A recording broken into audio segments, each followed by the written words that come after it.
The topic today is the 7 half diminished 7 chord, or the leading tone 7th chord in a major key.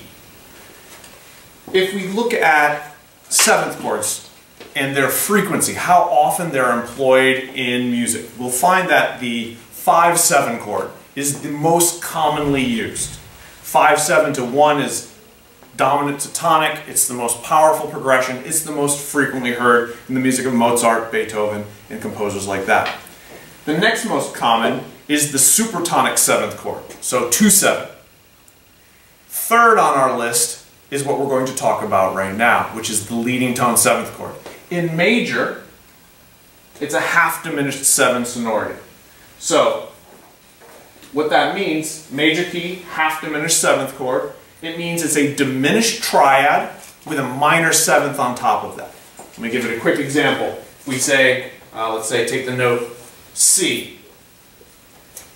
Say that is the root of our 7th chord. We need a diminished triad, which would be an E flat and G flat. We now have our diminished triad with a minor 7th on top, which would be a B flat. So diminished refers to the triad type. Minor 7th refers to the 7th above that root note. This chord functions just like the 7 diminished. Just because and that's the same case with the 5-2. They function the same way as the triad of that name. Adding the 7th does not change the way it functions. What it does is it gives it another color. It gives it a little bit more tension. But the way what chords it goes to and what chords come before are the same as the triadic counterpart. 7 diminished functions like a dominant chord. So dominant functions are the 5 chord, the 7 diminished, inversions of those, the 5-7, the 7 half diminished 7. They're all dominant functions. So they all have they all precede, have the most tension that then resolve to your tonic harmony. For our purposes, 7 half diminished 7 will resolve to a root position 1 chord. Notice that it is uppercase. We're talking about major right now. When we talk about minor keys, we'll find a few things change just a little bit, but a lot of these principles will be the same. 7 half diminished 7 can also resolve to 5-6-5. So this would be dominant function to tonic function. This would be dominant function to dominant function. Then this would resolve to tonic. So you can move within the dominant, between different dominant harmonies. Next rule, this is an important one. You may double the third of the 1 chord to avoid parallel fifths. You don't have to in all circumstances. There's some voicings where you don't need to do that. And in those voicings, you should double the root of the 1 chord like you normally would. But there's going to be certain voicings of the 7 half diminished 7 chord that will require you to double the third to avoid parallel fifths. So the may is, you may have to, is really the right way to say that. You may have to double the third in a 1 chord to avoid. So let me put that in there. You may have to. It's not like you may as an option.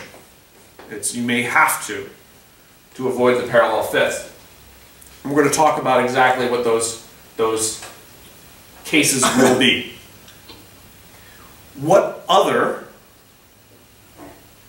chord progression asks you to double the third of the chord?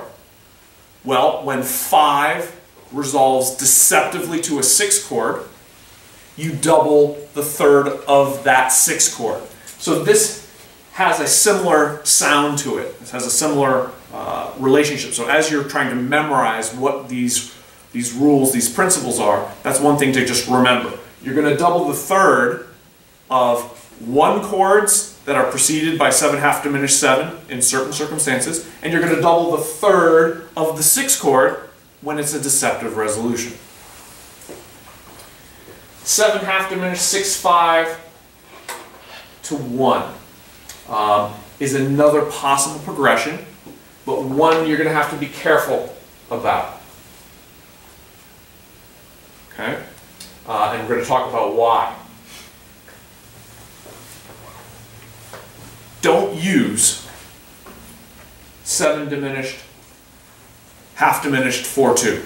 Don't use that chord. You may use 7 half diminished 7 in root position, so you can use it in root,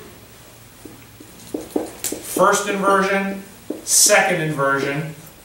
All of those are allowed, but third inversion, don't use it. Why? There's a reason it's very, very rare in tonal music to hear 7 half diminished 4/2. And the reason is in part due to the intervals you have above the bass. So, let's take our C half diminished 7 right here, and let's instead pretend that the B flat is in the bass and the other notes that we have are above it. So B flat to C is a major second. B flat to E flat is a perfect fourth. B flat to G flat is a minor sixth. Those intervals are not the more typical thirds and fifths that we expect in triadic harmony. This is still triadic, but there's just a lot of dissonant intervals here. I mean, the major second is definitely a dissonant interval. The perfect fourth can be dissonant in certain circumstances, and the minor sixth is okay. That's fine, but it's just the way that that's going to move in the intervallic makeup. If you compare that with, let's say, first inversion, here you have a minor third, a perfect fifth, and a major sixth. Well, look, we got more of our thirds and fifths, those more consonant intervals that the human ear kind of can latch on and understand easier. So as a rule, don't use that. People will say, Dr. B, but Dvorak uses this, Tchaikovsky has used this. Yes, there are composers who figured out a way to create an exception. They have a principle or a rule that overrides one of these rules I'm giving you. That's fine. What we're trying to do is establish what's the base, which is why I'm often talking about what's most frequently used and what's less frequently used. This is used, but it's so rare that right now at this stage of the game you probably shouldn't be using it. Last thing I want to point out for you is that the progression 4 to 7 half diminished 4/3 to 1 can happen. And when it does, it has the effect of a plagal cadence. If we look at 7 half diminished 4/3, and we're going to go back to our example here, where we had a C half diminished 7. So C half diminished 7. What key would that be the 7 half diminished 7 chord? Where would you find that chord? What key? The answer is D flat major. It's going to be a major key because we're dealing with the half diminished 7. It would be scale degree 7, C, up a half step, D flat. Well, what would be our normal 4 chord in the key? Well, that would be G flat, B flat, D flat, so a G flat triad. When we put our C half diminished 7 in second inversion, which is what 4/3 means, that means G flat is in the bass. Well, look at that. Of course, that's going to make some sense. Let's hear what that would sound like. So we're in the key of D flat. I go to the 4 chord.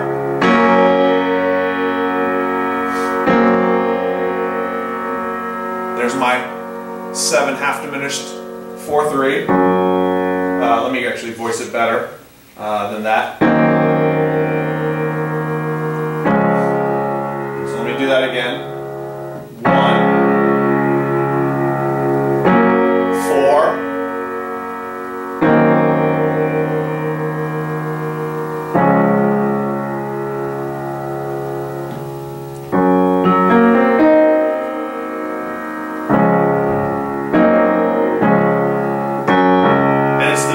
Movement in particular that gives it that Plagal cadence feel. So this is another way that you can utilize that 7 half diminished 7 chord. When it's in 4/3 inversion, it can have a Plagal feel. Let's look at some specific examples and see if we can apply some of these guidelines that we just spoke of. 7 half diminished 7 to 1. If it's a 1 chord, let's do the things we know are given where we don't have to think about them. Our B flat will be in the bass. The 7th of our chord, like all 7ths, resolves down by step. We then need to have a D in this chord. So we can move this to a D, we can move that to a D, both would be by step. Normally, in a root position triad, we would want to double the root. Let's say we were to do that. In that case, the C most easily moves to the B, and this most easily moves to the D. If you were to do that, you would be wrong. Why would you be wrong? C to G is what interval? A perfect fifth. B flat to F is what interval? A perfect fifth. Parallel fifths, no good. So here's where we use. You may have to double the third of the 1 chord to avoid parallel fifths. This is one of those cases. So we would step this up to the D, we'd step that down to the D, we double our D, we now have perfect voice leading. You will find that doubling guidelines are the first thing to go for voice leading purposes. So if voice leading needs to happen, doubling can go out the window. Let's take a look at this example. Same chord progression, 7 half diminished 7 to 1. The things that have to be, that the bass has to step up to the B flat, the G has to step down to F. We now need a D. Well, here we're in that same boat, right? We have the E flat and C. They both could move by step to D. You know, if we move the C down to B flat instead, like here we moved it up, if we move it down to B flat, are we going to have that same problem of parallel fifths? Well, let's see. Let's see. Well, here it was C to G. So here's the G down here, and there's the C. But wait, what interval is that? That is a perfect fourth.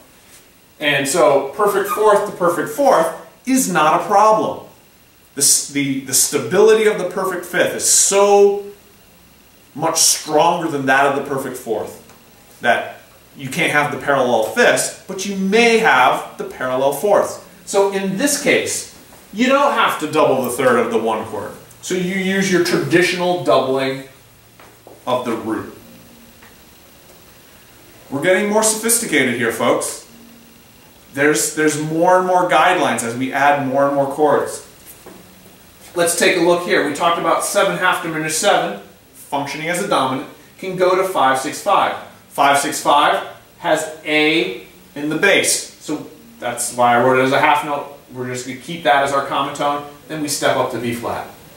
Our G is going to be a little different here because in our 5/6/5 chord, we need F, A, C, and E flat. E flat will stay, C will stay. The only note difference, right? So A, C, E flat, G, that's our 7 half diminished 7 chord. This is our 5/7 chord. You'll notice that these 3 notes are in common. The G becomes an F. That's how you change the 7 half diminished 7 to a 5/6/5. And then that will maintain. We move those other 2 down by step. You'll notice that if you look at this progression here and this one here, this is the same as that. This is the same as that. The only thing that's different is that G steps down to an F, and all of a sudden it becomes a 5-6-5 chord. Smooth voice leading, always works great. All right. 7 half diminished 6-5 to 1-6. So in this case, I wrote it out for you, and we have our G step down. This is a given. This is our leading tone. It's always good to step up the leading tone. We then look for any kind of parallel intervals. We had that C to G, right? That was the problem back here. C to G. But because these are moving in contrary motion, we know we don't have a problem. Now you'll remember I said, be careful about this progression. 7 half diminished 6-5 to 1. Now I kind of minimize the severity of this. Watch out. Be careful. Why? Well, let's pretend we do go to 1.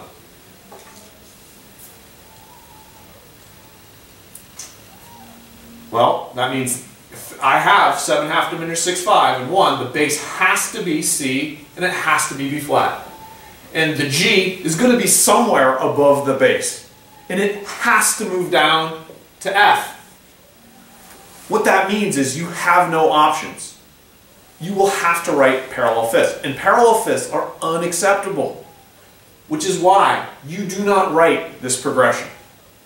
7 half diminished 6-5 will only go to 1-6. It will never, ever go to 1. Because when you do that, you can't avoid parallel fifths. You're going to have parallel fifths. So don't write 7 half diminished 6-5 to 1. Make it go to 1-6 like we had in this example right here. 7 half diminished 4-3 to 1-6. Notice that when we have these inversions, we're trying to move by step, smooth voice leading. We're not trying to jump around too much. We did talk about how you can have the 7 half diminished 4-3 actually make a jump, but that's because it's implying a plagal cadence. And if you want to do that, you should put the 4 chord in front of that to make it more obvious to the listener. In this case, our 7th, right here, the G, must resolve down by step. We want our leading tone to resolve up. C to G. There's our perfect fifth.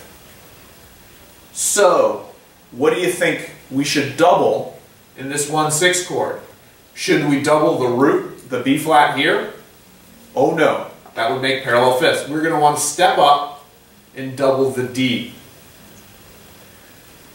This chord will make it easy for you to make mistakes writing parallel fifths. You can see that there's a lot of opportunity to write a parallel fifth if you're not paying attention, so be careful. But this kind of outlines is a good guideline for how you can avoid those things. Let's take a look here at our final examples here. We're in the key of F major, and before I move to that, let's see, 7 half diminished 6-5 to 1-6-4. Let me just think of some other possibilities here. What would that look like? What if we wanted to step that? So taking this, or more likely than that, because that would require a leap up. More likely you would find it going there, 7 half diminished 4-3 to 1-6-4. That would go down. That would step up. Here's the problem. This is actually no, that doesn't create any problems. So that would be 1-6-4. Let's take a quick look here. I think that works out just fine. You have the double, the fifth. So there are some other options that we didn't talk about. Keeping in mind that 1-6-4 often functions like a dominant when it's a cadential 6-4. So there are some variations that we're not talking about. This is not exhaustive. Let's move here I'm writing an N here, and that means that I want the 7th to be approached by a neighbor tone. So, spelling the chord, I need an E in the bass. I'll need the D here. Let's say that's going to be I'm going to put the 7th in the alto. I want it to be approached as a neighbor tone. That's always down here because the 7th is going to resolve to a C. We know 1 is a most common chord, so let's do that. That's going to resolve. That means I need a C here. I can say, well, what chord could have a C in it that could precede my 7/2 diminished 7 chord? Anything that can precede 5 would count. So, but we need to have a C in it. So 2 chord would be normal, but there's no C. 4 chord, no C there. So we're probably just talking about some kind of 1 chord, maybe 1 in an inversion. Let's say 1/6. So if we were to go something like A, 1/6, 7/2 diminished 7, 1. If we were then to voice out the rest of that chord, this is our framework. We then need, let's say, we double the C, we put an F there, 7/2 diminished 7, we want to step into the B, put an E there. That E is, oh no, we do not want an E. Rephrase that. That would make we don't want to double this, we want a G. This is parallel fourths, which are okay. Then when we resolve, that B flat can go down to the A, and I can step back. Let me double check that, because I did that very quickly. I like to double check things by playing it on the piano, see if there are any parallels or any issues.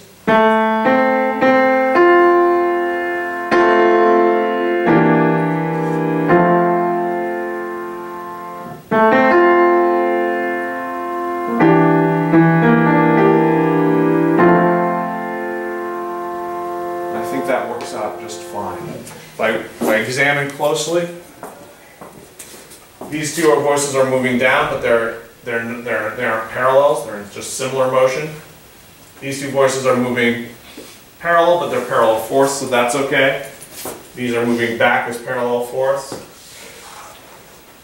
These are in contrary motion. All right. We ran out of time. We're not going to be able to talk about that next example, but when you're often going to be asked to prepare the 7th by one of the approaches and resolutions that we've talked about before. Either suspension, passing tone, neighbor tone, or appoggiatura. Thank you.